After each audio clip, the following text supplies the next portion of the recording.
ప్రపంచంలో అతిపెద్ద వినియోగదార మార్కెట్లలో భారతదేశం ఒకటి. అదే సమయంలో అత్యధికంగా విదేశీ దిగుమతులలో మూడవ స్థానంలో ఉన్న దేశం కూడా భారతదేశం. ముఖ్యంగా ఈరోజు చమురు మరియు బంగారము, ఆ తర్వాత యూరియా లాంటి కీలక దిగుమతుల మీద అంటే విదేశీ మారక నిల్వల మీద భారం పడడంతో నరేంద్ర మోదీ గారు మొన్న హైదరాబాద్ వచ్చినప్పుడు కొన్ని సూచనలు చేయడం జరిగింది. ప్రపంచంలో చైనా, అమెరికా తర్వాత అత్యధికంగా చమురును దిగుమతి చేసుకుంటున్న దేశం భారతదేశం. ప్రపంచ మార్కెట్లో చమురు ధరలు పెరిగితే అంటే ఒక డాలర్కు $70 ఉన్న ఒక బ్యారెల్ చమురు ధర ఈరోజు $120 పెరగడంతో ఆ ప్రభావం భారతదేశం మీద కూడా ఉంటుంది. చమురు ధర పెరిగితే ప్రపంచ మార్కెట్లో భారతదేశంలో బస్సు ఛార్జీలు పెరుగుతాయి, గ్యాస్ ధర పెరుగుతుంది, రవాణా ఖర్చులు పెరుగుతాయి. వీటి ప్రభావం కూరగాయలు కొనేదానికంటే సామాన్యుడి మీద కూడా పడుతుంది. కాబట్టి ఇవన్నీ దృష్టిలో పెట్టుకొని నరేంద్ర మోదీ గారు మన భారతదేశ ఆర్థిక బలోపేతం కోసం ఆత్మనిర్భర్ భారత్ ఏదైతే మనం ఈరోజు కార్యక్రమాలు చేస్తున్నామో దాన్ని మరింతగా బలోపేతం చేయడానికి మోదీ గారు అనేక సూచనలు చేయడం జరిగింది. మరి ఈరోజు మనం నరేంద్ర మోదీ గారు నిన్న చూసాం, తను స్వయంగా తన కాన్వాయ్ని కూడా తగ్గించుకోవడం, ఇలాంటి కార్యక్రమాలు చేయడం వల్ల భారతదేశం యొక్క ఆర్థిక పరిస్థితిని మెరుగుపరచుకోవడము, ఆత్మనిర్భర్ భారతదేశాన్ని ఆర్థిక భవిష్యత్తును మరింత బలోపేతం చేయడం కోసం పలు సూచనలు చేయడం. మరి దీన్ని కూడా రాజకీయం చేస్తున్న ప్రతిపక్ష పార్టీలు ఆలోచించాలి. భారతదేశ సంక్షోభం పడడం అంటే మనందరం సంక్షోభంలో పడ్డమే అన్నట్టే. కాబట్టి నరేంద్ర మోదీ గారు ఇచ్చిన సూచనలు ప్రతి సామాన్యులు అంటే భారతదేశ భవిష్యత్తు బాగుంటే సామాన్యులందరికీ కూడా భవిష్యత్తు బాగుంటుంది. నరేంద్ర మోదీ గారు ఏం చేసినా భారతదేశ సంక్షేమం కోసం, శ్రేయస్సు కోసం, భారతదేశ ప్రజల కోసం నిరంతరం కృషి చేస్తున్న ప్రధానిగా మనందరం కూడా ఆయనకు సహకరించాలని చెప్పి ఆయన సూచనలను పాటిస్తూ చమురు వినియోగాన్ని సాధ్యమైనంత వరకు నడక లాంటి కార్యక్రమాలు కానీ, అదే రకంగా బంగారం కొనుగోలు విషయంలో ఖచ్చితంగా మనము వీలైనంత వరకు నరేంద్ర మోదీ గారి సూచనలు పాటించే దిశగా ప్రజలందరూ ఆలోచించాలని చెప్పి నేను కోరుకుంటున్నాను. నమస్కారం, నేను మీ న్యాయవాది. అయితే మొన్న మోడీ గారు తెలంగాణలో ఇచ్చేసి పలు సూచనలు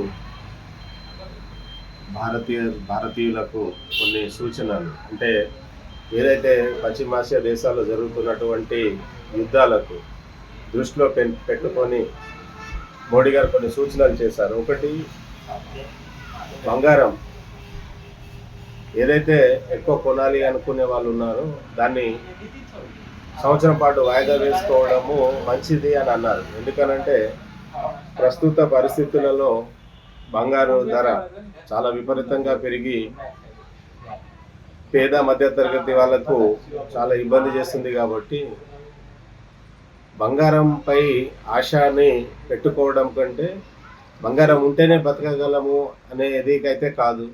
కాబట్టి దాన్ని కూడా ప్రజలు, పేదవాళ్ళు, మధ్యతరగతులు, ప్రజలు, హిందువులు అందరూ అది దృష్టిలో పెట్టుకొని ఒకటి చేయాలి, కొనుగోలుని వాయిదా వేసుకుంటే మంచిది అనేది ఒక సూచనలు చేశారు. రెండవది, వంట నూనె.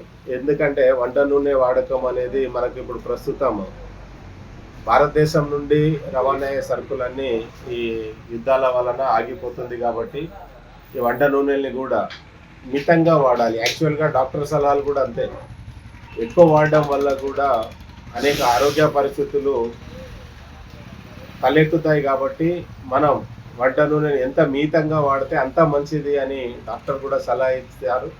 అదేవిధంగా దాన్ని మోడీ గారు కూడా తన సంభాషణలో మొన్న చెప్పడం జరిగింది. అదేవిధంగా పెట్రోల్ గురించి, ఎందుకంటే పెట్రోలు దాదాపు బీజేపీ ప్రభుత్వం, మోడీ గారి ప్రభుత్వం వచ్చినప్పటి నుండి చూస్తుంటే గత 11-12 సంవత్సరాలు కావస్తుంది, దగ్గర ఒకటే రేటు స్థిరంగా ఉంది. కాబట్టి ఇప్పుడు పశ్చిమాసియా దేశాల్లో జరుగుతున్నటువంటి యుద్ధం మీద పెట్రోల్ చాలా షార్టేజ్గా ఉంది. ఎందుకనంటే మనం ఆఫీస్కి వెళ్ళే ఎంప్లాయీస్ కావచ్చు, పెళ్ళిళ్ళకి వెళ్ళే వాళ్ళు కావచ్చు, పెళ్లి సీజన్ కాబట్టి నేను ఫ్యామిలీలోకి వెళ్ళేది కానీ, ఫ్యామిలీ ఫ్రెండ్స్ కానీ బంధువులు కానీ వెళ్ళేది ఉంటే మనిషికి ఒక కారు కాకుండా షేరింగ్ లాగా, ఎందుకంటే ఒక 5గురు కలిసి కానీ, అదే 7 సీటర్ ఉంటే 7గురు కలిసి కానీ అట్లా వెళ్ళడం వల్ల మనం కొంచెం పెట్రోల్ని కూడా పొదుపు చేసిన వాళ్ళం అవుతాం. ఎందుకంటే ఇప్పుడు పక్క దేశంలో మన పాకిస్తాన్ కావచ్చు, లేదంటే నేపాల్ కావచ్చు, అదేవిధంగా శ్రీలంక కావచ్చు, ఇక్కడ మనం చూసుకుంటే పెట్రోల్ రేట్లు 275 నుండి 500 దాకా పెట్రోల్ లీటర్ రేట్లు ఉన్నాయి. కానీ మన దగ్గర మోడీ గవర్నమెంట్లో మనకు 108 రూపాయలు కమ్సే కమ్ 12 సంవత్సరాల నుండి సాగుతుంది. కానీ ప్రస్తుతం కూడా దాని ఏదైతే పెట్రోల్ని దృష్టిలో పెట్టుకొని మనకు రావాల్సినటువంటి ఏదైతే మనం ఎక్స్పోర్ట్ ఇంపోర్ట్లు చేసుకుంటామో అవి ఆగిపోతున్నాయి ఈ యుద్ధాల వల్ల. కాబట్టి ప్రజలకు ఏదైతే అత్యవసరం ఉంటే తప్ప కార్లు వాడకాలు కానీ తగ్గించాలి.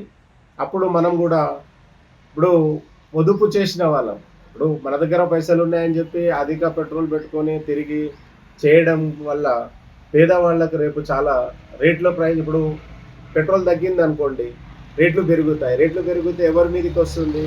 మధ్యతరగతి పేదవాళ్ళ నడ్డి విరిగినట్టు అవుతుంది. కాబట్టి కొంచెం దాన్ని దృష్టిలో పెట్టుకొని ధనికులు కావచ్చు, మన భారతదేశంలో ఉన్నటువంటి అందరం ఈ దృష్టిని పెట్టుకొని చేయాలని చెప్పి మోడీ గారు మొన్న సూచనలు ఇవ్వడం జరిగింది.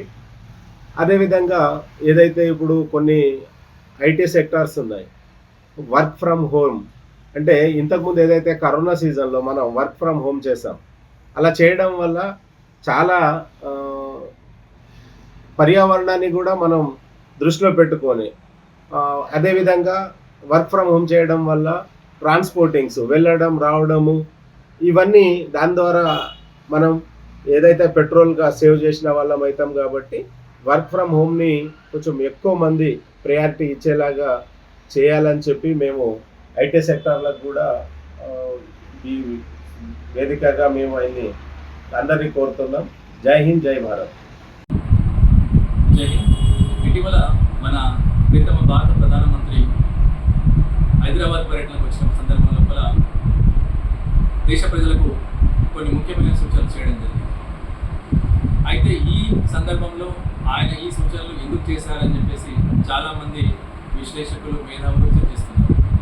అయితే ఈ విషయాల గురించి ఆయన ప్రస్తావించడానికి కారణం ప్రపంచంలో ఇటీవల కొన్ని అనూహ్యమైన పరిణామాలు సంభవించాయి. ఏంటి అంటే ఇరాన్ మరియు అమెరికా మధ్య అకస్మాత్తుగా యుద్ధం ప్రారంభించడం జరిగింది. దాని కారణంగా ప్రపంచవ్యాప్తంగా పెట్రోలు, డీజిలు, ఇతర క్రూడ్ ఆయిల్ సంబంధించినటువంటి సంక్షోభం ఏర్పడింది. అంతేకాకుండా ప్రపంచ దేశాల లోపల ఒక తీవ్రమైనటువంటి ఆర్థిక సంక్షోభం కూడా ఏర్పడడం జరిగింది. ఈ ప్రభావం మన భారతదేశం పైన కూడా పడింది. ఈ కారణంగా ప్రధాని గారు ఒక దార్శనికమైనటువంటి నాయకుడిగా దేశ ప్రజలందరినీ కూడా ఉద్దేశించుతూ మాట్లాడుతూ దేశ ప్రజలందరూ కూడా పెట్రోలు, డీజిలు, ఇతరత్ర క్రూడ్ ఆయిల్ సంబంధిత ఉత్పత్తులను చాలా తగ్గించాలని చెప్పేసి, వంట నూనెలను తగ్గించాలని చెప్పేసి, అంతేకాకుండా అనవసరమైనటువంటి ప్రయాణాలు, అనవసరంగా బంగారాన్ని కొనుగోలు చేయడం, ఇవన్నీ విషయాలను కూడా తగ్గించుకోవాలని చెప్పేసి దేశ ప్రజలను కోరడం జరిగింది. కొందరు దీనిపైన అనేక రకాలుగా వ్యంగ్యంగా కామెంట్లు కానీ సోషల్ మీడియాలో పోస్టులు కానీ చేయడం జరిగింది. కానీ మనమందరం కూడా భారత ప్రజలందరికీ కూడా కొన్ని పరిణామాలు తెలుసు. గతంలో కరోనా అనేటువంటి మహమ్మారి సంభవించినప్పుడు దేశ ప్రధాని ముందు చూపు వల్లనే చాలామంది ప్రజలు కాపాడబడ్డారు. అంతేకాకుండా మనం వ్యాక్సిన్ తయారు చేసుకొని దేశ ప్రజల్లో ఆత్మవిశ్వాసాన్ని నింపినాం. ఇప్పుడు కూడా మనకు సంబంధం లేనటువంటి, ప్రమేయం లేనటువంటి ఈ యొక్క విపరిమాణం లోపల మనందరం కూడా దేశ ప్రజల్ని కాపాడుకోవాలి, దేశం యొక్క ఆర్థిక స్థితిని సమతుల్యంగా ఉంచాలంటే మనం ఒక అధినాయకుడు చెప్పినటువంటి సూచనలు తప్పకుండా భారత ప్రజలు పాటించినట్టయితే రానున్న కాలంలో జరిగేటువంటి విపత్కరమైన పరిస్థితులను ఎదుర్కోవడానికి భారత ప్రజలందరూ కూడా సిద్ధంగా ఉంటాం. మనం అందరం కూడా ప్రధాని సూచనలను ఏదో తేలికగా తీసుకోకుండా రాబోయేటువంటి విపత్కర పరిస్థితులను హెచ్చరికగా తీసుకొని మనమందరం కూడా మన భారత దేశాన్ని, మన యొక్క ఆర్థిక స్థితిని కూడా కాపాడుకోవడానికి ప్రయత్నం చేద్దాం. జై హింద్. భారత్ మాతాకి జై. Mind Media, the voice of India.